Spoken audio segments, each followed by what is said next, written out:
Fala pessoal, bom dia, boa tarde, boa noite. Mais uma aula aqui da Herbs Cursos, comigo, Kaique, beleza? Hoje a nossa aula, ela vai ser, digamos que, pré-introdutória. Nós teremos uma aula de tecido epitelial, certo? Que é justamente o início ao estudo dos tecidos. Existem 4 tipos de tecidos. E nós iremos iniciar pelo epitelial. Antes de chegarmos especificamente à aula de tecido epitelial, eu julguei necessário termos uma aula com alguns conceitos e algumas especificidades antes dessa aula, até para ela não se tornar tão longa, beleza? Então essa aula será agora, ela é uma complementar da situação problema 1.2 ainda, em relação a morfo funcional, beleza? Espero que vocês gostem. Então iremos iniciar agora mais uma aula aqui da Herbs Cursos, beleza? E como eu falei, é uma aula antes da aula de tecido epitelial para facilitar o nosso aprendizado. Introdução: os tecidos do organismo. Os tecidos são constituídos por células e por matriz extracelular, MEC. Cuidado, não é o Ministério da Educação. Então, o que é um tecido? Ele é composto por células, como nós estamos acostumados, e por matriz extracelular. Então, o que é que isso quer dizer, Kaique? Que não são só células. É muito bom ter isso em mente e eu julgo muito necessário. Entender também que existe a matriz extracelular, a qual é muito importante. E o que é essa MEC? A MEC é composta por muitos tipos de moléculas, algumas das quais altamente organizadas, formando estruturas complexas, como fibrilas de colágeno e membranas basais. Ou seja, nós não vamos ter só aquelas células, aquele tecido ali epitelial. Teremos também matriz extracelular, beleza? E que é muito importante. Quais são as funções da matriz? Proteção mecânica, visto que qualquer força que ocorrer aqui nessa parte de cima, a matriz extracelular, ela tem a função de corroborar ali na proteção mecânica. Até porque pode existir, por exemplo, fibras de colágeno. Nós sabemos que as fibras de colágeno, elas se entrelaçam, digamos assim, e elas dão uma proteção para aquele tecido. Transporte de nutrientes, por exemplo, tecido conjuntivo, que nós vamos ter uma aula, ele tem uma grande quantidade de matriz extracelular. E ele é responsável por um transporte de nutrientes muito alto, porque ele possui, entre as suas especificidades, essa função.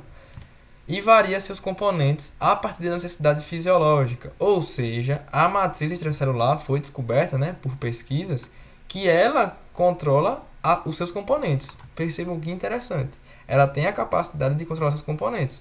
Por exemplo, ocorreu uma lesão e precisa existir uma reparação naquele local. Vai ocorrer uma maior disponibilidade de moléculas e componentes que vão corroborar para isso. Quem é que vai fazer essa... Quem influencia nesse papel? A matriz extracelular. Então, o tecido não são só células, certo? Não é só isso. Existe a MEC, que é muito importante. Aqui na imagem fica melhor. Percebam. Epitélio, nós teremos uma aula de epitélio ainda. Lâmina basal, aqui na parte de baixo. Aí tem fibras de colágeno, macrófagos, um capilar, numa secção aqui, aparentemente, coronal, fibra elástica, um mastócito, um fibroblasto, proteoglicanos, ácido hialurônico e glicoproteínas. Então percebam, aqui nós temos células, esses pontinhos vermelhos, células. Um macrófago, também célula de defesa, um capilar. Porém, percebam que existe, toda essa parte aqui, deixa eu botar o laser. Estão vendo o laser? Toda essa parte aqui que o laser está passando, que não é célula. Toda essa parte aqui é matriz extracelular. Percebam que não é no epitélio, é no tecido ali subepitelial, abaixo. Essa parte tudo aqui é matriz extracelular. Os tecidos não são constituídos apenas por células. Uma parte substancial do seu volume é de espaço extracelular, que por sua vez é preenchido por uma rede de macromoléculas, que constituem a matriz extracelular. Então, percebam, não é só célula, também possui MEC. Kaique, e por que isso é importante? Nós vamos ter repercussões disso na funcionalidade de cada tecido. Por exemplo, eu vou adiantar um pouco a próxima aula. Teremos uma aula de tecido epitelial. e ele não é vascularizado, por exemplo. Ele possui pouquíssima MEC. Quem é que vai, Kaique, repor esse processo? O tecido conjuntivo que fica aderido. Então, esse processo de um completar o outro possui uma consequência por causa dessa aula de hoje. Por isso que ela acaba sendo importante. Existem aqui os tipos de tecidos do nosso corpo, né? Que são esses. Tecido epitelial, ele recobre as superfícies corporais e reveste órgãos ocos, né? Então, por exemplo, nós temos lá o estômago, né? E o meu estômago ficou horrível, né? Aqui é a entrada, aqui vai ter saída, aí tem o fundo, o corpo, não é bem assim, mas ele, digamos que ele é oco, né? Ele possui um espaço no meio. O desenho não ficou nada verossímil. Cavidades corporais e ductos, ele também forma as glândulas, né? Nós teremos o tecido epitelial de revestimento e glandular, são dois. Esse tecido permite que o corpo interaja com os ambientes interno e externo, visto que aqui na camada da pele, né, nós temos 5 camadas de tecido da pele em que tem o tecido epitelial. O outro tipo de tecido, tecido conjuntivo, protege e sustenta o corpo e seus órgãos. Sempre na camada abaixo vai ter tecido conjuntivo. Vários tipos de tecido conjuntivo mantêm os órgãos unidos. Tecido conjuntivo vai ter vários. A gente vai ter o cartilaginoso, o sanguíneo, o ósseo, o propriamente dito, e teremos a aula específica de cada um deles ao longo da Herbiscursos. Armazenam reservas de energia na forma de gordura e ajudam a fornecer ao corpo imunidade contra organismos causadores de doenças. O tecido muscular, agora o próximo tecido é o muscular, certo? É composto por células especializadas para a contração e geração de força, que são as fibras musculares. No processo, o tecido muscular gera calor, que aquece o corpo, né? Quem malha normalmente pode perceber, ou a atividade física, uma caminhada, percebe que esquenta, né? Justamente ali um metabólico do metabolismo. Tecido nervoso. Detecta mudanças em uma variedade de condições dentro e fora do corpo e responde gerando sinais elétricos chamados potenciais de ação, que ativam contrações musculares e secreções glandulares. Beleza? Então aqui é bem introdutório para conhecermos os tipos de tecido que existem no corpo. São esses 4. Valendo lembrar que o tecido conjuntivo ele vai se destrinchar em vários outros tipos de tecidos. Aqui nós temos na imagem ilustrativa o tecido conectivo, que normalmente é o conjuntivo, né? Possui aqui essas fibras e fibroblastos, que são as células. Muita matriz extracelular. Tecido epitelial, você vê que são apenas as células, né? Eles não têm um espaço entre elas. Elas ficam justapostas. Tecido muscular, as fibras aqui, as musculares. Eita, vermelho não dá para enxergar. As fibras musculares aqui na vertical. Tecido nervoso, né? Temos aqui um corpo de um neurônio com dendritos e etc. Núcleo. Então aqui é uma parte introdutória dos nossos tecidos. Características principais dos 4 tipos básicos de tecidos. O tecido nervoso, as células, longos prolongamentos. E aí, Kaique, tem muita matriz intracelular no tecido nervoso? Não. Muito pouca. Função, produção e transmissão de impulsos nervosos. Beleza. Tecido epitelial. Tem, como são as células? Elas são poliédricas e justapostas. O que isso quer dizer? Poliédricas quer dizer que são de vários formatos, né? Édricas, lados. E justapostas porque elas ficam sempre uma coladinha ali na outra, tipo o Carnaval de Salvador. Então, o epitélio, nesse caso, é desse jeito, né? E a MEC, Kaique, como é? Pequena quantidade, ou seja, tem pouca matriz extracelular. E isso é importante para entender o que eu falei da vascularização. Revestimento de superfícies ou de cavidades do corpo e secreção. Tecido muscular, as células são alongadas e contráteis, né? São células especializadas. A quantidade de MEC, ela é moderada, né? Famoso mais ou menos. E a função principal é o movimento. Tecido conjuntivo é o que vai ganhar destaque aqui. Tem vários tipos, né? Fixas e migratórias de células, porque como eu comentei, eles se subdividem em vários. Porém, o grande marco é a matriz extracelular, que é abundante. Então, por exemplo, se eu precisar fazer uma regeneração, ela vai ser mais rápida no tecido conjuntivo. Apoio e proteção, muito importante. Você vê que ele acaba tendo uma relação com todos os outros tecidos. Beleza? Pronto. Aqui, novamente, aqui é uma parte conceitual. É muito comum vocês lerem nos livros e nas aulas ouvirem os termos parênquima e estroma. Em diversos eixos temáticos vão aparecer. E é bom deixar claro desde a primeira aula, que é hoje, né? Introdução aos tecidos, o que é. A maioria dos órgãos é constituída por dois componentes. O parênquima, que ele é composto pelas células responsáveis pelas funções típicas do órgão. Então, quem é que faz a função típica do órgão específica? O parênquima. E quem é o outro componente, Kaique? O estroma, que é o tecido de sustentação, representado quase sempre pelo tecido conjuntivo. Então, nós temos um tecido funcional propriamente daquele órgão, que é o parênquima, e o estroma é de sustentação. Então, parênquima, funcionalidade específica, estroma, sustentação. É como se o parênquima, né? Se nós formos pensar o parênquima, se nós formos pensar aqui no caso de um exército, o parênquima é aquele que está na linha de frente na guerra. Ele está fazendo o que deve ser feito, por exemplo. E o estroma seriam os suprimentos. Ele mantém a sustentação. Então o parênquima está lá, um soldado na guerra, e o que mantém ele sustentado, né? Vamos supor, sei lá, a comida, a bala, etc., é o estroma. Aí eu trouxe aqui uma imagem, né, uma lâmina histológica, para facilitar o nosso entendimento. Nós temos aqui os ácinos, né? Nós vamos ter na aula de tecido epitelial entender o que é um ácino, né? Em formato redondo. E nós temos aqui o tecido funcional. Toda essa parte aqui é de tecido funcional, que são justamente os nossos ácinos. Semelhante aqui, por exemplo, às glândulas salivares. Semelhante. Então essa parte aqui é funcional, porque as células aqui, vocês podem ver, essas mais roxinhas aqui, elas são especializadas na função típica daquele tecido.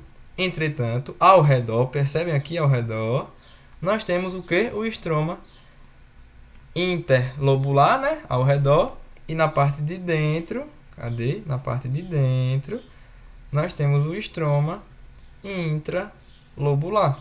Porque o nome é intra, dentro, lóbulos, entre os lóbulos.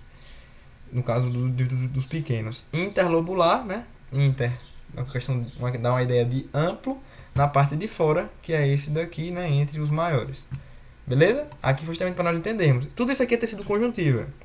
Quando nós tivermos a aula, vai ficar mais fácil de entender na lâmina histológica. Mas percebam que ele é mais difuso, a grande quantidade de MEC, poucas células específicas. Entretanto, aqui nós já temos as células especializadas, né? Que nesse caso aqui são os ácinos, que é um tecido glandular. É um tecido epitelial glandular. Beleza? Espero que tenha dado para entender. Agora chegamos aqui, né? Já começa a se mesclar um pouco com o tecido epitelial, que são as porções da célula epitelial. Eu julgo como interessante entender isso, até para posteriormente, quando vemos metabolismo e outros assuntos. Praticamente todos os epitélios estão apoiados sobre o tecido conjuntivo. Então é muito importante. Eu vou ter sempre o meu epitélio. E aí abaixo do meu epitélio eu vou ter o meu tecido conjuntivo. Beleza? E ao longo das próximas aulas nós vamos entendendo isso melhor aos poucos. Aí aqui nós temos, digamos que a anatomia da célula. As porções. O polo basal é a porção da célula epitelial voltada para o tecido conjuntivo. Então, o que é que isso quer dizer, Kai? Quer dizer que a célula aqui, né, nesse meu desenhozinho, essa parte de baixo está próxima do tecido conjuntivo. Se está próxima, ela é o polo basal. Aqui na imagem, ó, superfície basal é essa aqui de baixo, que eu estou pintando de verde. Está próximo do tecido conjuntivo. O polo apical, ela está voltada para a superfície livre, que é justamente essa parte de cima. Bem simples. Polo basal, né? Basal, apical, aqui os nomes. E a superfície lateral, que também é chamada de basolateral, que é justamente essa daqui, do lado. Beleza? São porções da célula. Você fala, Kaique, é importante saber isso? É tão simples que acaba que nem vai dar trabalho de lembrar. Beleza? E aí nós vamos cair agora aqui no grande embate. Lâmina basal versus membrana basal. Por quê? É muito comum confundirmos, e até os livros também possui confusão de livro para livro, dependendo da literatura que você pegue. Mas vamos tentar aqui separar esses dois conceitos. Lâmina basal. Lembrem, né? Basal remete à proximidade a tecido conjuntivo, remete à base. Então aqui é uma lâmina e aqui é uma membrana, né? Diferente. Lâmina é mais fina, mais delgada. Membrana ela é mais espessa. Lâmina basal se localiza entre as células epiteliais e o tecido conjuntivo subjacente. Uma delgada lâmina de moléculas. Então percebam que nessa imagem aqui, vou pegar o vermelho. Aqui nós temos a lâmina basal, que é essa daqui, entre o tecido epitelial e o tecido conjuntivo. E ela é delgada, né? Muito importante destacar. Ela é fina. Os componentes principais da lâmina basal são colágeno tipo 4, glicoproteínas, laminina e entactinina, proteoglicanos. Você fala, Kaique, tenho que lembrar dessas moléculas? Não, apenas aqui como informativo. De entendermos que são macromoléculas que compõem e que dão sustentabilidade. Ó, colágeno, glicoproteínas, proteoglicanos, que tem as camadas negativas. A lâmina basal se prende ao tecido conjuntivo por meio de fibrilas de ancoragem constituídas por colágeno do tipo 7. Então a lâmina basal, né? Aqui vai dar para identificar, não. Mas a lâmina basal ela tá lá, vou fazer aqui. A lâmina basal ela tá lá, aqui é a lâmina basal. Nós temos o tecido conjuntivo. E aí ele diz que por meio de fibrilas de ancoragem, elas se prendem. Então vão existir fibrilas de ancoragem que vão fazer esse intermédio, né? E aí elas vão se entrelaçar. E vai ocorrer essa ancoragem. Beleza? De colágeno do tipo 7. Os componentes das lâminas basais são secretados pelas células epiteliais. Então o epitélio que está aqui acima, né? Nós temos aqui o epitélio, ele vai secretar as substâncias que compõem essa parte de baixo.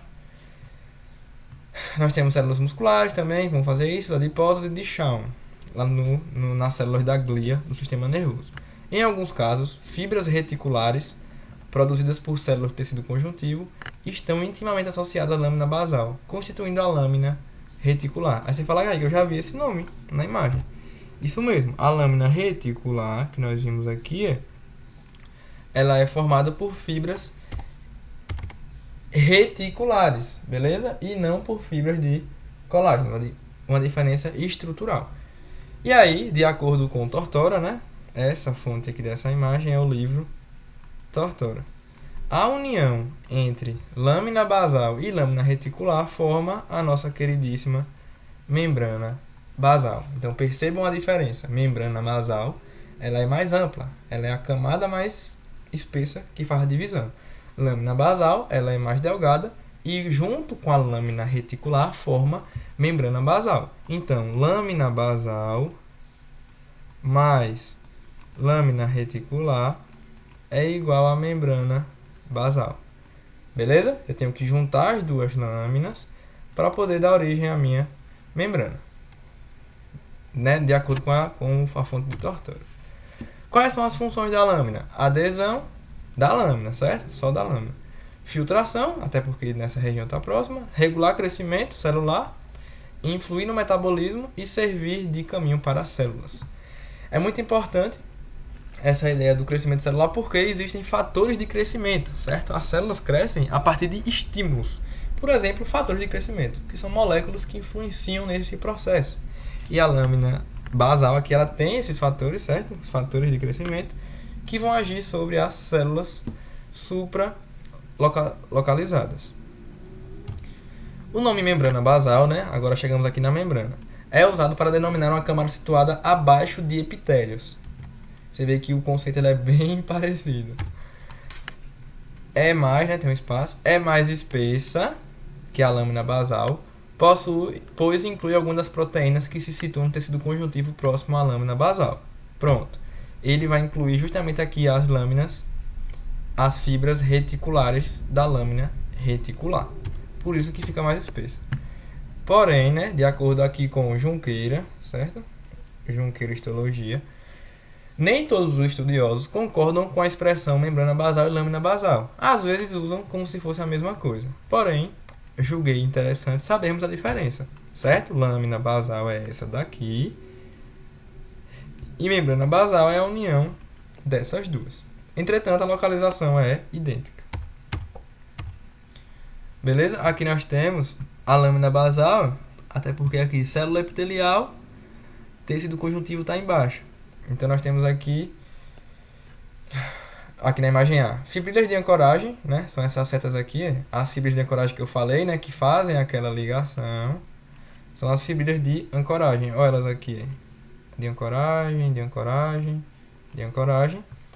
Com um bandeamento característico, encontradas no tecido conjuntivo, parecem se inserir na lâmina basal. Então aqui nós temos a lâmina basal e as fibrilhas de ancoragem, elas fazem essa ligação. Beleza? Imagem B. Exemplo típico de uma membrana basal formada pela associação de uma lâmina basal. Aqui nós temos a lâmina basal com a lâmina reticular. Então perceba, nós temos as fibras reticulares aqui, todas espalhadas. Então a lâmina basal com as fibras reticulares, né, essa união forma a membrana basal. Beleza? Possuem M desmossomos, que nós vamos ver no próximo slide. Aqui. Aí eu volto pra gente comentar. Mas beleza? A ideia aqui é ver que tem a lâmina basal aqui, fibras reticulares aqui, essa união, né, do tecido conjuntivo com a sua região perilocalizada, né, próxima, forma a membrana basal. Você vê que aqui não tem fibra reticular, aqui é só a lâmina. Ela é mais delgada. Pronto. Agora o que acontece? Entre as células epiteliais, né, nós vamos ter as junções celulares. E elas são muito importantes. Nós vamos ter alguns tipos. Salvo engano, são 1, 2, 3, 4. As interdigitações. Elas aumentam a adesão entre as células. É por meio de dobras das membranas que se encaixam nas dobras das membranas das células adjacentes. Você fala, Kaique, não entendi nada. Eu vou dar o exemplo dos melanócitos da pele. Em determinados momentos, eles possuem lá, nós temos a célula, né, o melanócito, e ele vai começar a produzir interdigitações, como se fosse uma estrela. Interdigitações são, dobras de membrana que se inserem na célula próxima. Então a célula vizinha, ela vai sofrer o quê? Ali uma adesão pela interdigitação. E isso eu estou fazendo o quê? Eu estou aderindo elas e mantendo com que elas fiquem próximas uma das outras. E isso aqui também acontece dessa para essa e vice-versa. Óbvio que vai ter queratina e tal. Beleza? Essas são as interdigitações. São braços que adentram na célula do lado e aumentam a adesão. Junções de oclusão consistem em filamentos reticulados de proteína que unem as superfícies externas, vedando a passagem entre células adjacentes. Então nós vamos ter, duas células adjacentes. E a de oclusão, elas ficam na região mais apical, beleza? Então aqui provavelmente vai ter uma junção de oclusão. E qual é o principal foco, Kaique, dessa? O principal foco é tornar impermeável. A ideia aqui da oclusão é impedir a passagem de substâncias e moléculas. Beleza? Oclusão, de ocluir. E é muito bom que lembre esse nome, porque quando nós tivermos lá na frente a aula de sistema reprodutor masculino, nós vamos ter as junções oclusivas na barreira hematotesticular. Então essa aula de hoje ela já vai servir lá na frente. Junções de adesão. Filamentos de actina em placas de material eletrodenso contidas no citoplasma subjacente à membrana da junção. Você fala, Kaique, grego, né? As junções de adesão são filamentos de actina que vão adentrar na célula ao lado e vão fazer a adesão. Qual é a diferença? Esse daqui é para impermeabilizar. Esse aqui é para fazer a adesão. O nome diz, né? Adesão. São os filamentos de actina. Os filamentos fazem parte da trama terminal, certo? Isso aqui é conceitual, não precisa ficar decorando. A trama terminal é esse emaranhado de fibras. E aí nós temos outro conceito, que é o conceito do complexo unitivo, que é a junção de oclusão aqui de cima, mais a junção de adesão, tudo isso aqui que eu desenhei, eu chamo de complexo unitivo. Show? São apenas conceitos, certo? É muito específico, apenas para termos um contato com esse assunto e vocês saberem que existe isso. Mas junções de oclusão, junções de adesão, interdigitações, tem que lembrar. Tem que lembrar assim, para fazer sentido a fisiologia dos próximos assuntos. Dentro das junções de adesão, nós vamos ter os desmossomos, desmossomos, e os hemidesmossomos. Os desmossomos possuem formato de disco, né? Formato de disco.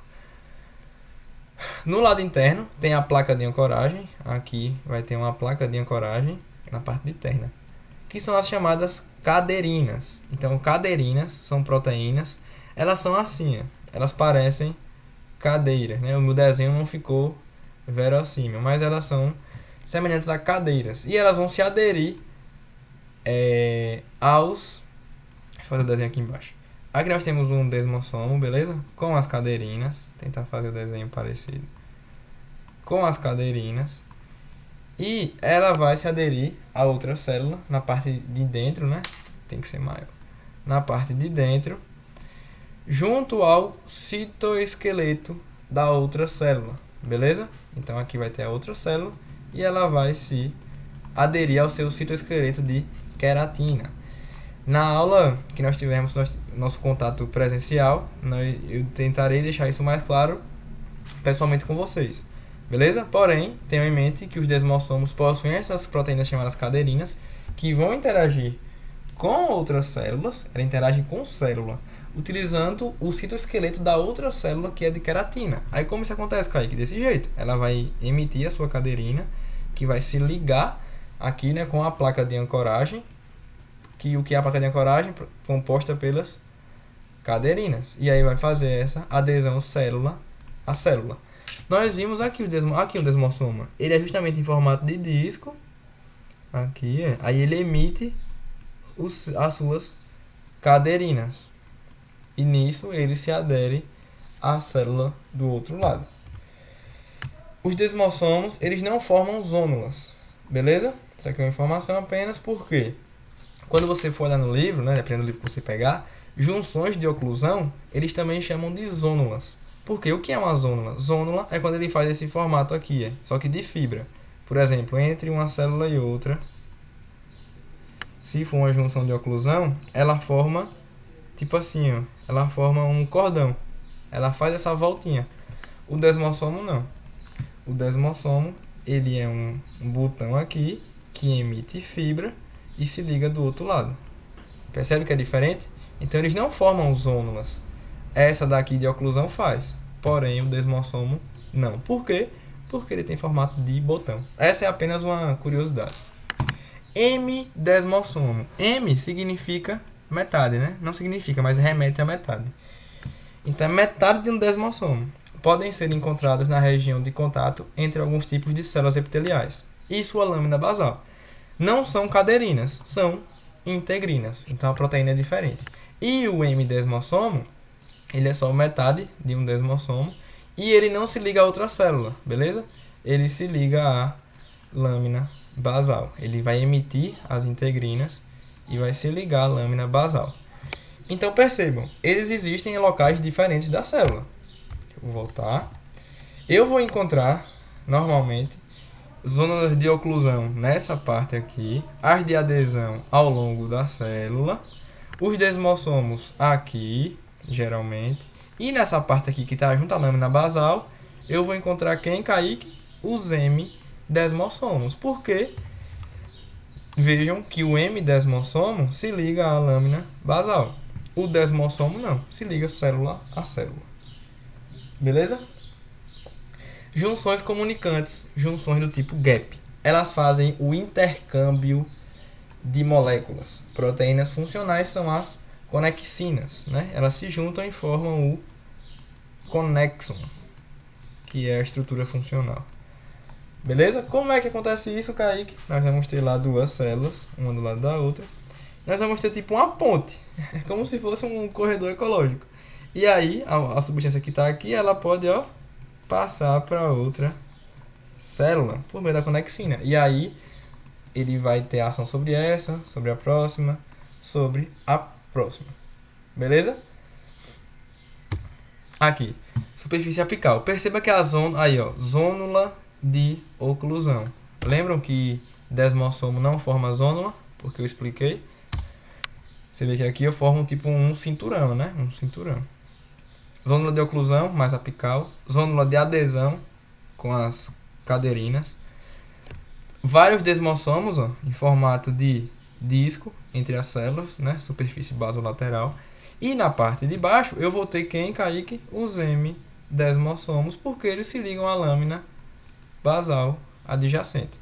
E a interdigitação, como eu falei, são esses bracinhos que vão adentrando e aumentando a adesão entre as células. Olhem que interessante. E a junção comunicante é isso, né? Um canal entre uma célula e outra. Então, desmossomo aqui, interdigitação, a junção do tipo gap, eu costumo falar gap, mas é comunicante. De oclusão para impermeabilizar, de adesão para aderir. Show? Aqui essa imagem é muito boa. Aqui as junções do tipo gap. Percebam que são corredores, então a substância passa para cá, a substância passa para cá e a substância passa para cá. Como, Kaique? Por meio dos connexons, que nem eu havia comentado, que são as conexinas. Por que isso é importante? Para a velocidade do transporte de uma informação. Por exemplo, as moléculas possuem informações. Então, se chega ali uma substância que ela provoca dilatação, por exemplo, e ela passa pelas junções do tipo gap, elas vão agir sobre várias células ao mesmo tempo, numa situação hipotética. Certo? As de oclusão, tá vendo que elas formam vários cinturões? Elas são impermeabilizantes, né? Elas impedem a saída de líquidos, por exemplo. Aqui o M-desmossomo, ele fica sempre próximo à lâmina basal. Tá vendo que aqui já botou membrana basal? Então percebam que as literaturas elas têm divergências. E ele faz com as integrinas essa ligação. E se encaixa também aqui, no citoesqueleto de queratina da célula. Aqui nós temos um desmossoma, é célula a célula. A cadeirina aí que eu comentei, né, que ela tem esse formato meio de cadeira, né? Ela se encontra aqui. E também usa a queratina do citoesqueleto de apoio. Citoesqueleto é dentro de todas as células da gente, né, a maioria. E existem o citoesqueleto. É como se fosse, né, para ficar simples de entendimento, o esqueleto da célula, para ela manter o formatozinho dela. E a zônula de adesão, novamente, as integrinas. Você vê que elas se encaixam e ficam ali rentes uma à outra, que são de actina. Beleza? E também vai ter cadeirina, né? As proteínas elas se repetem. Pronto, aqui nós temos zônula de oclusão, ó. Você vê que o espaço ele é bem justaposto, né? Ó, bem justaposto. Zônula de adesão, o espaço um pouquinho maior, porém dá pra ver bem ralinho, ó, as proteínas passando. Aqui o espaço um pouco maior. Desmossomos, né? Que são os discos se ligando às células. E não pegou a parte basal pra gente ver os M-desmossomos. Beleza? Trouxe a lâmina histológica pra gente ver como isso é na histologia. Espero que tenha dado para visualizar um pouquinho melhor. Pronto, agora, salvo engano, está acabando. As células epiteliais, na sua superfície apical, lembrem, né, na parte de cima, possuem especializações. Nós teremos, nas próximas aulas, repercussões dessas especializações, porém a introdução ela já é hoje. Nós teremos microvilosidades. O que são microvilosidades? Elas são projeções do citoplasma, ou seja, eu tenho lá minha célula e eu vou ter uma projeção do meu citoplasma, né, formando microvilosidades. Não são cílios, são microvilos. Beleza? Aí, Kaique, quando é que eu vou encontrar isso? Com maior frequência, por exemplo, no intestino. Até porque serve para absorção, no caso do intestino. Nós vamos ter estereocílios. Cuidado, estereocílios. Não são cílios. São prolongamentos longos e imóveis. Eles não se mexem, eles ficam parados. Que na verdade são microvilos longos e ramificados. Os estereocílios aumentam a área de superfície da célula, facilitando o movimento de moléculas para dentro e para fora da célula. percebam que interessante. O nome é estereocílio, porém não é um cílio. Ele, na verdade, ele é um microvilo longo, né? Ele é um microvilo longo e ele não se mexe, ele fica parado. Ele apenas facilita a entrada e saída de moléculas em uma célula. Cai, quando eu vou encontrar isso? No epidídimo. Nós teremos lá uma aula, né, que tem o testículo, e acima do testículo nós temos o epidídimo, que serve para maturação do espermatozoide. E lá nós vamos ter vários estereocílios. Eles não se movem, eles fazem apenas ali a limpeza do espermatozoide. E por último nós teremos cílios e flagelos, que são conhecidos por todos, né, que esses sim se movem, né? Os cílios se movem para alguma direção, como no útero. Ele se move na direção do infundíbulo para o corpo do útero, né? Para o óvulo poder ir para a região mais próxima do espermatozoide.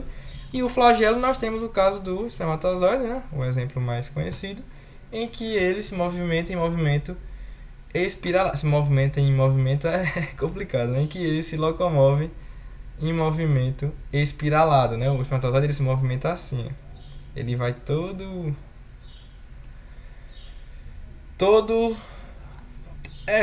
desse jeito específico dele, beleza? Então essas são especialidades da célula epitelial. Eu achei interessante vermos antes, até para a aula de tecido epitelial focar mais no tecido epitelial mesmo, mas termos um conhecimento amplo do que estará pela nossa frente, beleza? Aqui, ó. Aqui nós temos estereocílios. Nesse aqui? Não, aqui. Pronto, quero mostrar primeiro os estereocílios. Aqui nós temos os estereocílios, ó. Tá vendo? Esses cílios, eles são, na verdade, microvílulos longos. Eles não se movem. Esses aqui, sim, são microvilosidades. Microvilosidades lá do nosso intestino. Você vê que até vai ter aqui as células específicas lá do nosso intestino. Glândulas de Lichtenburg, etc. E as referências são Tortora e Junqueira. Beleza? Aqui é estereocílio. Provavelmente essa lâmina, não salvo engano, ela é do epidídimo, lá do testículo que eu havia comentado, com estereocílios. Aqui são microvilosidades. Beleza? Essas setas aqui de cima. Aqui é a célula funcional e etc. Beleza? Eu espero que tenha dado para entender. São diversas informações, mas em sua maioria são importantes para a continuidade do nosso assunto. Beleza? E até a próxima, pessoal da Herbis Cursos.